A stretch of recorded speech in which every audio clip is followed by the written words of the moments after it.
Good evening. This is All India Radio. I'm Tanvi Taneja, and with me is Aditi Lumba with the evening news.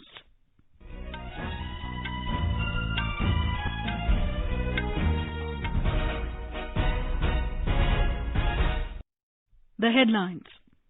National Security Advisor Ajit Doval holds talks with Chinese Foreign Minister Wang Yi to resolve India-China standoff at LAC. COVID-19 tests cross 1 crore mark in the country. Recovery rate improves to around 61%. WHO says airborne transmission of COVID-19 not supported by clear evidence. Government says there is no scarcity of fertilizers across the country during Kharif season. India and World Bank sign $750 million agreement for MSME Emergency Response Program.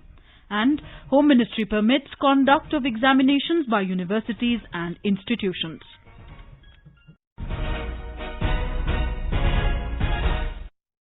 National Security Advisor Ajit Doval and Chinese Foreign Minister Wang Yi discussed border issues in a telephone conversation yesterday. The two special representatives of India and China on the boundary question had a frank and in-depth exchange of views on the recent developments in the western sector of the India-China border areas.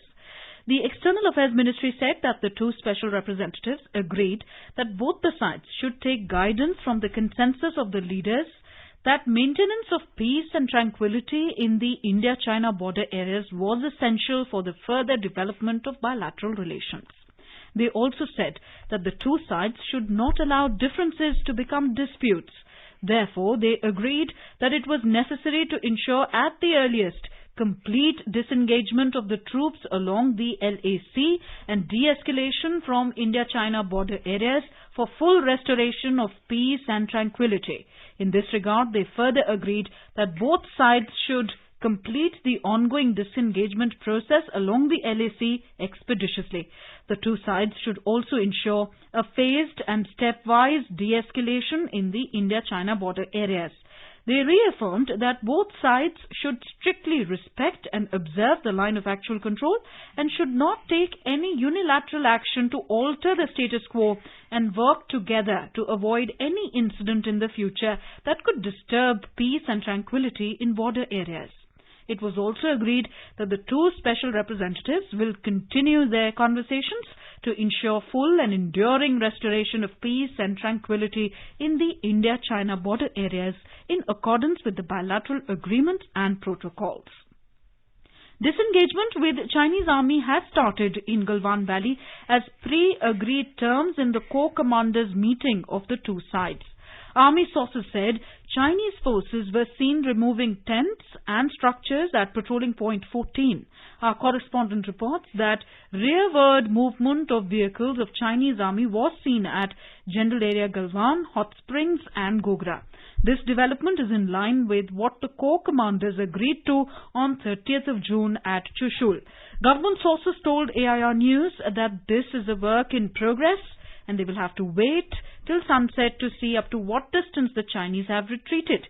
The Indian and Chinese armies were locked in a standoff in eastern Ladakh recently. The Union government today said a total of 4,24,433 people affected by coronavirus have recovered in the country so far.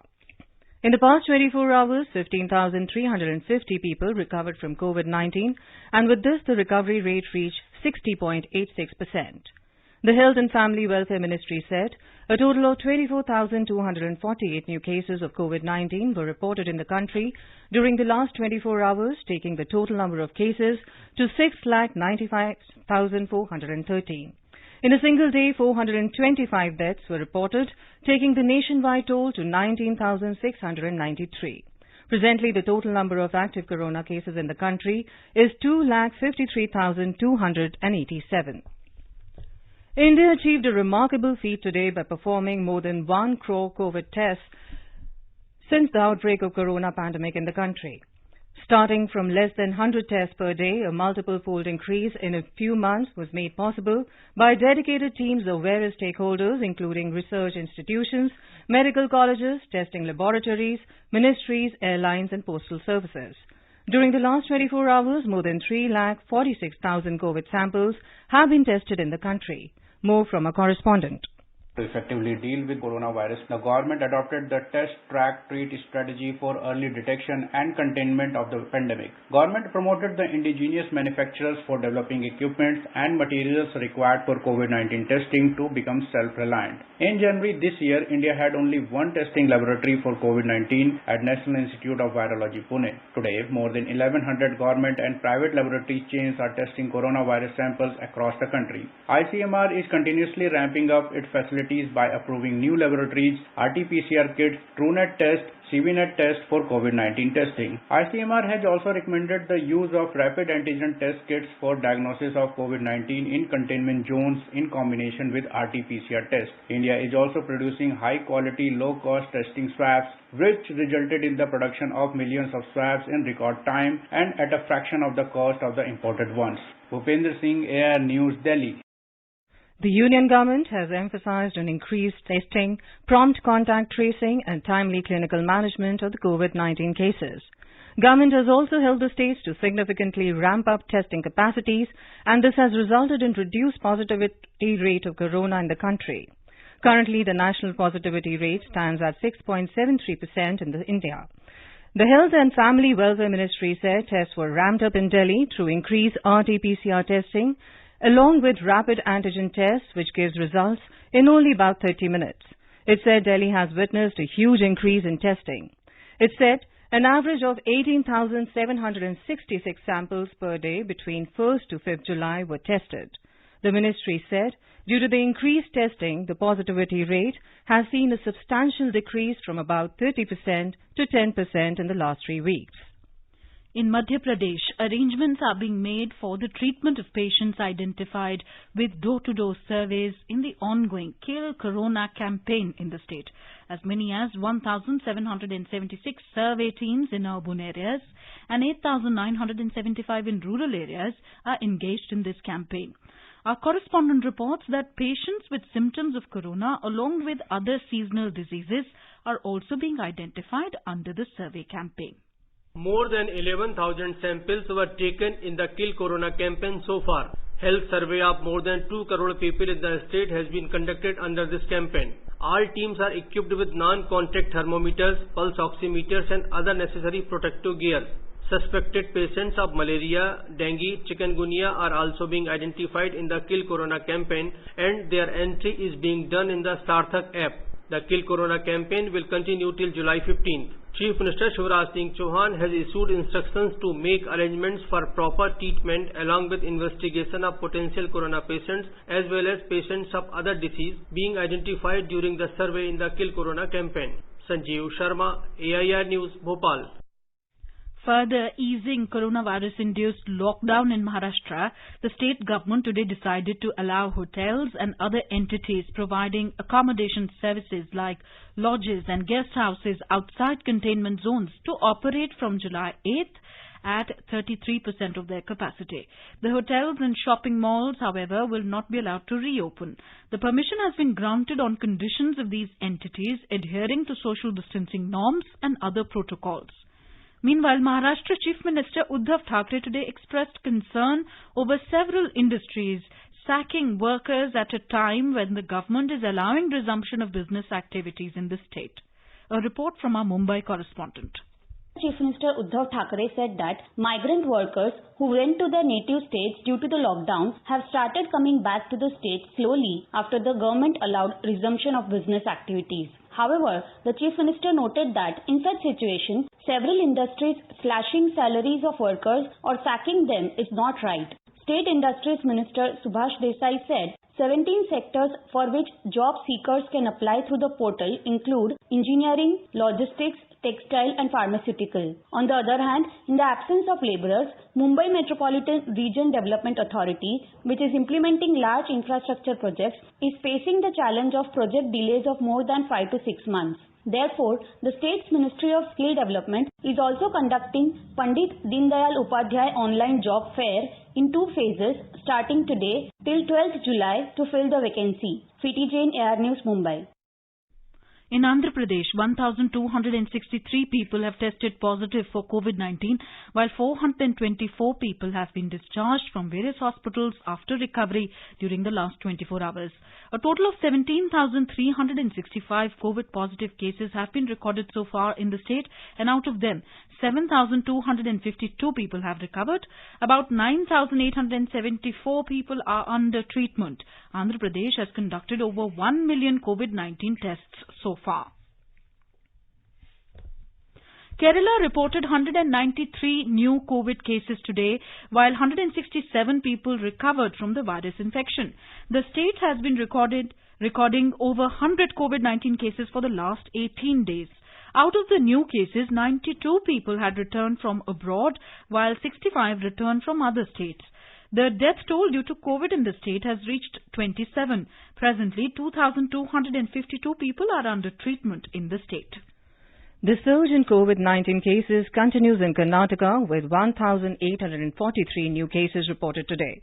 Addressing media persons in Bengaluru, the Medical Education Minister Dr. K. Sudhakar informed today that out of new cases reported today, 981 are from Bengaluru. There are 30 deaths also reported today due to COVID. Here is a report. Medical Education Minister Dr. K. Sudhakar said that efforts are made to improve availability of beds to treat the COVID patients. The minister said that there are 819 beds in government medical colleges, 611 in government hospitals, 1,899 in private medical colleges, and 156 in private hospitals. Apart from these, asymptomatic patients are also accommodated in Haj Bhavan, Shri Shri Ravi Shankar Guruji Ashram, GKVK Girls Hostel, and Government Ayurveda College, where 1,506 beds are available. Dr. Sudhakar said 6,600 bed COVID care center is getting ready in Bengaluru. He asked people not to panic if the tests come positive and said people should come forward to take COVID tests without fear. Sudhindra, AIR News, Bengaluru. The Tamil Nadu Health Minister Dr. C. Vijayabhaskar has said Indian systems of medicine like Siddha, Ayurveda, Naturopathy and Yoga are being given due importance. Talking to reporters in Chennai today, he said a separate wing will be allocated in the Stanley Medical College Hospital in Chennai for Ayurveda. More from a correspondent. The State Health Department says the pandemic situation in Chennai has almost stabilized. An encouraging feature is the complete recovery of 193 dialysis patients from the COVID-19 infection in the state capital. There are thousands of patients with different other comorbidity conditions who recovered from the infection. Meanwhile, a few districts that imposed local restrictions to contain the spike in infections have begun relaxing them gradually to bring them at par with other places in the state. Jai Singh, AIR News, Chennai. The World Health Organization (WHO) has said that airborne transmission of novel coronavirus is not supported by clear evidence. According to reports, the statement made by Dr. Benedetta Allegranzi, technical lead of infection prevention and control in the WHO, has come after 239 scientists in 32 countries outlined a research regarding spread of COVID-19 through airborne droplet particles. Director General, Council of Scientific and Industrial Research, CSIR, Shekhar Mande, has urged everyone not to let down their guards. He said even airborne infections cannot last long in the air. Speaking to AIR News over the development, Mr. Mande said, by wearing a mask and maintaining physical distancing, one can significantly reduce the chances of contraction of COVID infection. Wearing a mask considerably reduces the probability of catching even the smaller particles. So for a person who is infected, it reduces the probability to infect someone else. Person who is not infected, it reduces the probability of catching the infection. So both ways it helps. So mask is an absolute must for everyone to wear. In our series, Experts Speak on All India Radio, we bring you the views of leading medical experts on COVID-19. Talking to AIR News, Dr. Amarchand Bajaj, Senior Consultant in Sitaram Bhartiya Institute of Science and Research, New Delhi, highlighted the importance of hygiene and how to maintain it to contain novel coronavirus. जब तक हमारे पास इनकी treatment vaccine या medicine के रूप में ना निकले तब तक हमें जो प्रिकॉशनरी मेजर्स है वो फॉलो करने हैं। जहाँ जरूरत ना हो उसमें घर से बिल्कुल बाहर ना निकले, कोशिश करें कम से कम बाहर निकलना है। और जबकि निकलना भी पड़ा घर से बाहर तो कोशिश करें कि जहाँ आप दो लोग खड़े हैं करीब 2 मीटर दूर खड़े रहें, नहीं तो कम से कम 1 मीटर दूर खड़े रहें। Dr. Naresh Gupta of the LNJP Hospital, Delhi, said that in most of the cases, COVID-19 infections are self-limiting and very few patients are required to take admission in hospital. खांसने के समय ऐसा खांसना छींकना चाहिए कि दूसरे के ऊपर नहीं जाए। टिश्यू पेपर रखे, रुमाल रखे, कोहनी रखे, बचाव कर। एक इसमें और चीज आती है, वो आती है डिस्टेंसिंग का। जब वो खांसता छींकता है तो 1 से 2 मीटर तक वो जा सकती है। तो अगर आप पहले ही 1-2 मीटर का फासला बना के रखेंगे तो उसका आपके तक पहुंचने का अंदेशा बहुत कम हो जाता है। Delhi Lieutenant Governor Anil Baijal instructed State Health Department to ensure necessary interventions to reduce COVID-related mortality rate in the national capital. Mr. Baijal today reviewed the status of medical infrastructure, human resources and community engagement for management of COVID-19 in the state. He stressed on the importance of golden hour in terms of saving life of patients. Mr. Baijal emphasized on the importance of availability of ambulance, ICUs, oxygen beds in order to extend health support to patients at crucial junctures. He also advised measures to boost morale of the medical staff and confidence building of patients and their relatives during these testing times. You're listening to the evening news on All India Radio. A reminder of the headlines before we move on. National Security Advisor Ajit Doval holds talk with Chinese Foreign Minister Wang Yi to resolve India-China standoff at LAC. COVID-19 tests crossed 1 crore mark in the country. Recovery rate improves to around 61%. WHO says airborne transmission of COVID-19 not supported by clear evidence. Government says there is no scarcity of fertilizers across the country during Kharif season. India and World Bank signed $750 million agreement for MSME, Emergency Response Program, and Home Ministry permits conduct of examinations by universities and institutions. For quick news updates around the clock, follow us on our Twitter handle at AIR News Alert. The Union Home Ministry has permitted conduct of examinations by universities and institutions. In a letter to Union Higher Education Secretary, it said, the final term examinations are to be compulsorily conducted as per the UGC guidelines on examinations and academic calendar for the universities and as per the standard operating procedure approved by the Union Ministry of Health and Family Welfare. The government has said there is no scarcity of fertilizers across the country during the ongoing Kharif season. Chemicals and Fertilizers Minister D.V. Sadanand Gowda said, pre-positioning in adequate quantities have been done in consultation with the state governments. Madhya Pradesh Chief Minister Shivraj Singh Chauhan today met Mr. Gowda in New Delhi, where the Union Minister assured him of adequate availability of urea in MP as per the demand. The Department of Fertilizers is continuously monitoring the situation and is committed to make adequate supply of urea to meet the demand of farmers during the ongoing Kharif season. Mr. Gowda said the central government is very particular about ensuring supply of fertilizers at affordable prices to farmers within the requisite time. The National Investigation Agency, NIA, has filed a charge sheet against Devender Singh, former Deputy Superintendent of J&K Police, and his 5 associates under Unlawful Activities Prevention Act in Jammu's NIA court. AIR Jammu correspondent reports that Devender Singh is currently lodged in Kathua's Hiranagar jail. He was arrested along with Hizbul Mujahideen terrorist Naved Mushtaq alias Naved Babu and Rafi Ahmad Rather from a checkpoint on the national highway near Wanpo area of Kulgam district of South Kashmir.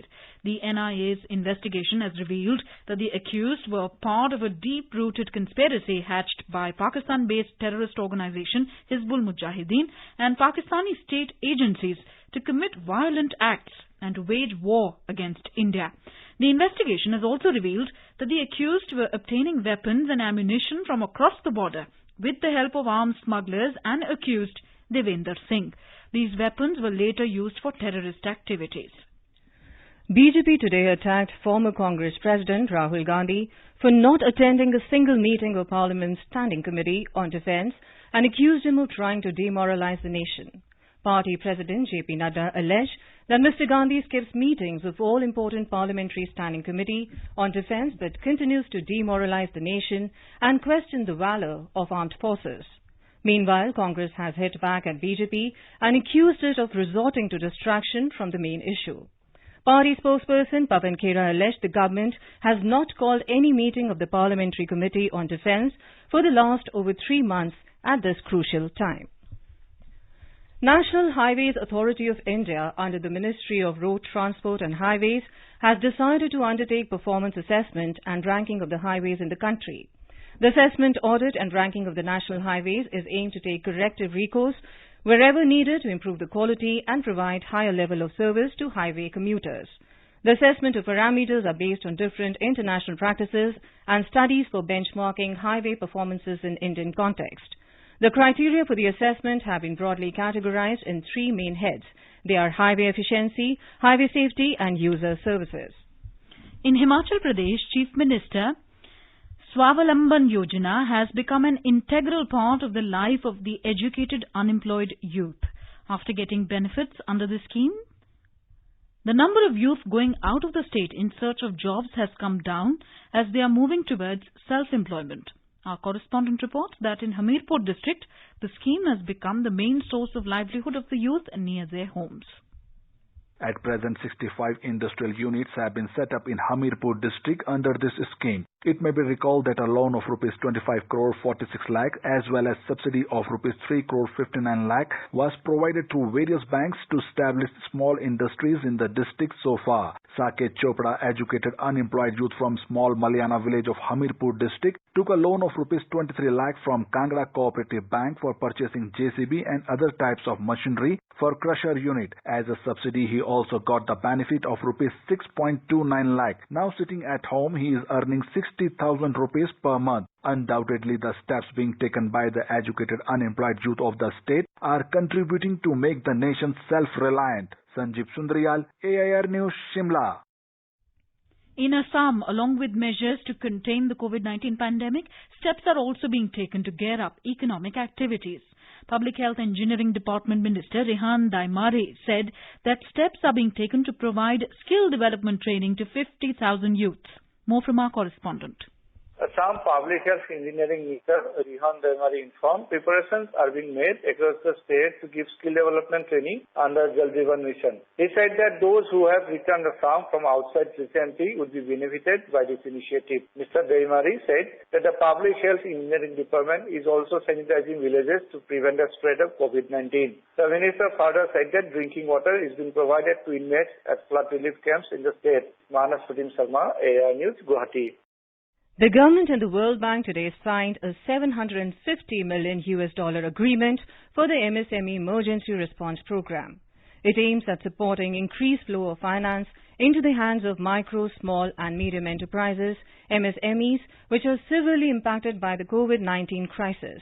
The World Bank's MSME Emergency Response Program will address the immediate liquidity and credit needs of some 1.5 million viable MSMEs to help them withstand the impact of the current shock and protect millions of jobs.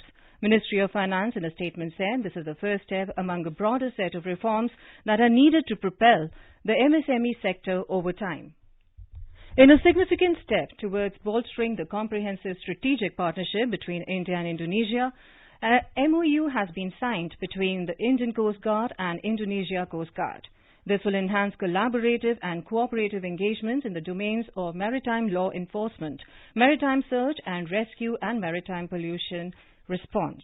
This is likely to entail exchange of information towards combating transnational maritime crimes, facilitation of coordinated research and rescue operations at sea and conduct of capacity and capability building activities.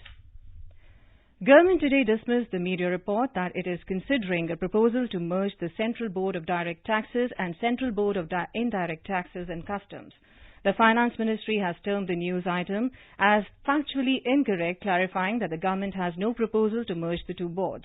The ministry said the report has been published without due verification of facts from the competent authorities and it only creates a policy distraction when the ministry is amidst implementation of a large number of taxpayers-friendly reforms.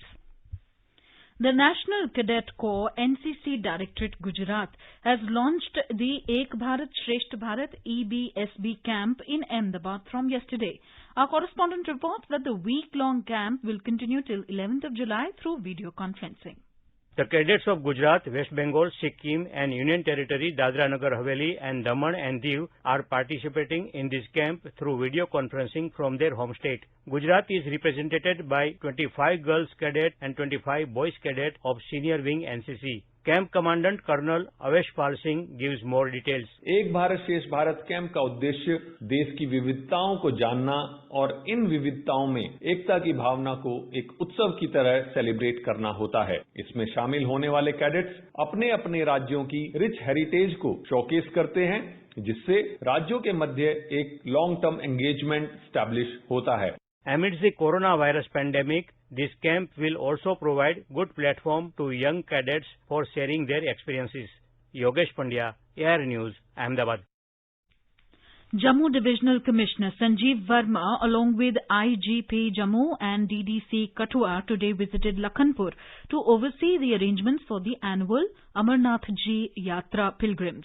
Our Jammu correspondent reports that this year the annual Yatra to the Holy Cave Shrine is being held in a restricted manner in view of COVID-19 pandemic.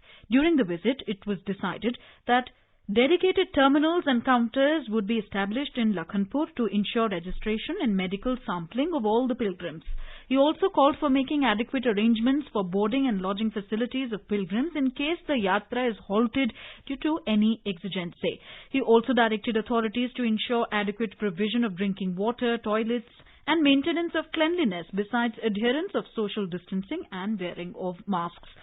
Mr. Verma further directed police authorities to deploy adequate number of personnel at Lakhanpur and at all important yatra points. In view of recent deaths of people in several parts of the country due to lightning, National Disaster Management Authority NDMA has emphasized the need to create awareness among people about lightning and precautions to be taken to avoid any untoward incident. Talking to AIR News, NDMA member Krishna Vats highlighted the steps to be followed by people for safety during lightning. He said when lightning strikes or there's a possibility of such incident, one should avoid being in the field and take shelter inside a large building. They should not go under a tree. Tree actually increases the risk of lightning. Activities of lightning are more probable pre-monsoon months, particularly May and June. People should pay much greater heed to the early warning. They should not allow themselves to remain in the open field. They should take shelter immediately. And we will also spread more awareness about it. We are determined to reduce the number of deaths. Now let us take a look at the weather updates for tomorrow. In the Union Territory of Jammu and Kashmir, the minimum temperature will be 26 degrees Celsius in Jammu, while maximum will be around 36 degrees Celsius. The city is likely to have partly cloudy sky with possibility of rain or thunderstorm or dust storm. In Srinagar, the minimum temperature will be 17 degrees Celsius, while maximum will be around 34. The city will have mainly clear sky, becoming partly cloudy towards afternoon or evening. In Gilgit, the minimum temperature will be 16 degrees and maximum will be around 33 degrees. The sky will be mainly clear, becoming partly cloudy towards afternoon or evening. Muzaffarabad will have mainly clear sky, becoming partly cloudy towards afternoon or evening. The city will witness minimum temperature of 22 degrees Celsius, while maximum temperature will be around 39 degrees. Chandigarh will see generally cloudy sky with 1 or 2 spells of rain or thunder showers. Minimum temperature in the city will be 26 degrees Celsius, while maximum will be 33 degrees Celsius. In Hyderabad, rain or thunder showers would occur towards evening or night. Minimum temperature will be 22 degrees Celsius, while maximum will be around 28 degrees Celsius. Bengaluru will experience minimum temperature of 21 degrees Celsius and maximum 28 degrees Celsius. The city will have generally cloudy sky with 1 or 2 spells of rain or thunder showers. Ahmedabad will have generally cloudy sky with light rain. Minimum temperature in the city will be 25 degrees Celsius, while maximum will be around 36 degrees Celsius. Guwahati is likely to witness generally cloudy sky with 1 or 2 spells of rain or thunder showers. Minimum temperature in the city will be 26, while maximum will be around 33 degrees. And now, before we end, the headlines once again. National Security Advisor Ajit Doval holds talks with Chinese Foreign Minister Wang Yi to resolve India-China standoff at LAC. COVID-19 tests cross 1 crore mark in the country. Recovery rate improves to around 61%. WHO says airborne transmission of COVID-19 not supported by clear evidence. Government says there is no scarcity of fertilizers across the country during the Kharif season. India and World Bank signed $750 million agreement for MSME Emergency Response Program. And Home Ministry permits conduct of examinations by universities and institutions. And with that, we end the evening news.